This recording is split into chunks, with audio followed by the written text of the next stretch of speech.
श्रीहनुमत्कवचम् ध्यानम् ध्यायेदबालदिवाकरद्युतिनिभम् देवारिदर्पापहम्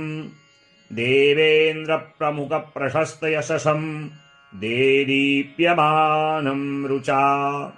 सुग्रीवादिसमस्तवानरयुतम् सुव्यक्ततत्त्वप्रियम् संरक्तारुणलोचनम् पवनजम्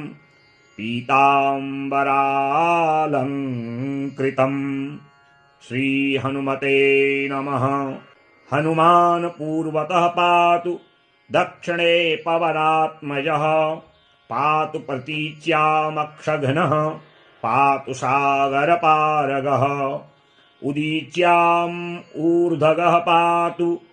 केसरी प्रियनन्दनः अधस्ताद् विष्णुभक्तस्तु पातु मध्ये तु पावनिः अवान्तरदिशः पातु सीताशोकविनाशनः लङ्काविदाहकः पातु सर्वापद्भ्यो निरन्तरम् सुग्रीवसचिवः पातु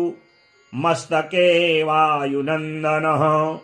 भालं पातु महावीरो भ्रुवोर्मध्ये निरन्तरम् नेत्रे छायापहारी च पातु नः प्लवगेश्वरः कपौलो कर्णमूले तु पातु श्रीरामकिङ्करः नासाग्रमञ्जनी सूनुः पातु वक्त्रम् हरीश्वरः वाचं रुद्रप्रियः पातु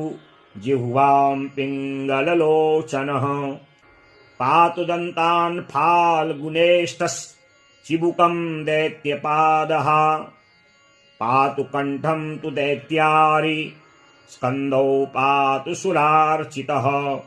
भुजौ पातु महातेजाः करौ तु चरणायुधः नखान्नखायुधः पातु कुक्षौ पातु कपीश्वरः वक्षौ मुद्रापहारी च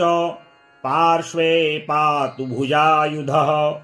लङ्काविभञ्जनः पातु पृष्ठदेशे निरन्तरम् नाभिं च रामदूतस्तु कटिं पात्वनिलात्मजः गुह्यं पातु महाप्राज्ञोः सक्थिनी च शिवा प्रियः ऊरू च जानुनी पातु लङ्काप्रासादभञ्जनः जङ्गे पातु कपिश्रेष्ठो गुल्फौ पातु महाबलः